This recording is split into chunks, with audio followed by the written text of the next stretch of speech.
श्री कृष्ण। दोस्तों, जिस रिश्तों की कदर नहीं उसके साथ रिश्ते रखकर खुद को दुख देने से अच्छा है उस रिश्ते को खत्म कर देना, क्योंकि वहां हमारा आत्मसम्मान ज्यादा मायने रखता है। अगर कोई आपकी उम्मीद से जीता है तो आप भी उसके यकीन पर खड़ा उतरिए, क्योंकि उम्मीद इंसान उसी से करता है जिसको वो सबसे करीब मानता है।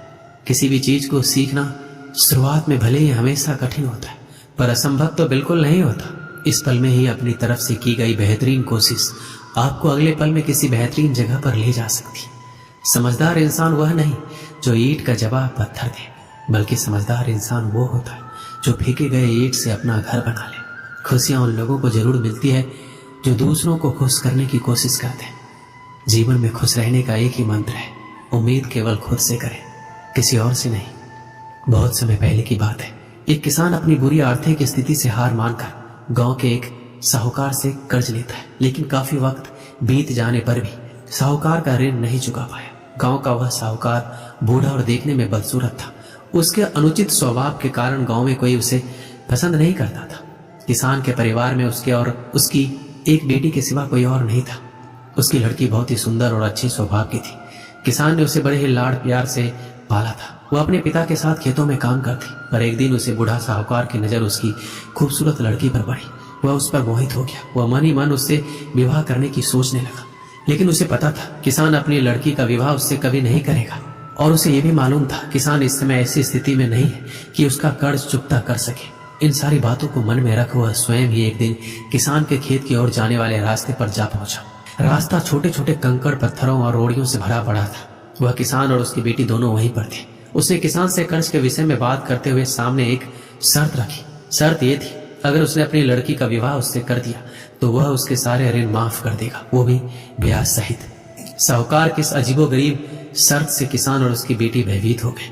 उस धूर्त साहूकार ने आगे सुझाव देते हुए दोनों से कहा, चिंता करने की कोई बात नहीं है। इस शर्त का फैसला ना मैं करूंगा ना आप, इसे आप अपने भाग्य पर छोड़ दें।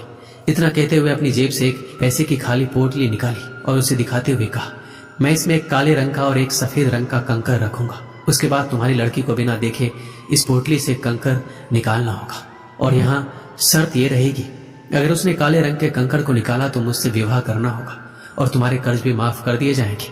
अगर तुम्हारी लड़की ने सफेद रंग के कंकर को निकाला तो इसे मुझसे विवाह नहीं करना होगा और फिर भी कर्ज माफ कर दिए जाएंगे। लेकिन अगर कंकर निकालने से मना कर दिया फिर तुम्हें जेल के सलाखों के पीछे जाना होगा। जैसे ही किसान और उसकी लड़की उसकी इस शर्त पर आपस में बात करने लगे, तभी साहूकार अचानक कंकड़ों को उठाने के लिए नीचे झुका।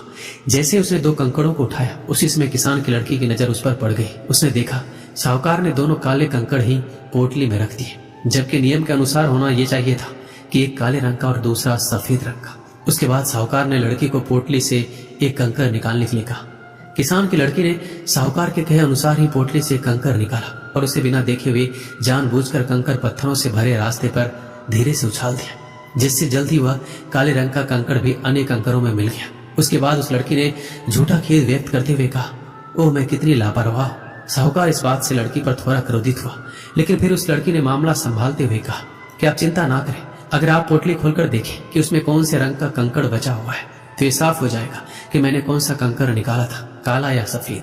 हालांकि ये तो निश्चित था कि बचा हुआ कंकड़ काले रंग का ही होगा, क्योंकि जैसा आप जानते हैं साहूकार ने पोटली में दोनों ही कंकड़ काले ही रखे थे। तो इस प्रकार ये सिद्ध हो गया कि लड़की ने सफेद कंकड़ निकाला है। अब साहूकार चाहकर भी अपनी बेईमानी और धूर्तता को प्रकट नहीं कर सकता था। इस प्रकार उस लड़की ने बड़ी चालाकी से अपने विरुद्ध खड़ी परिस्थिति को अपने पक्ष में कर लिया।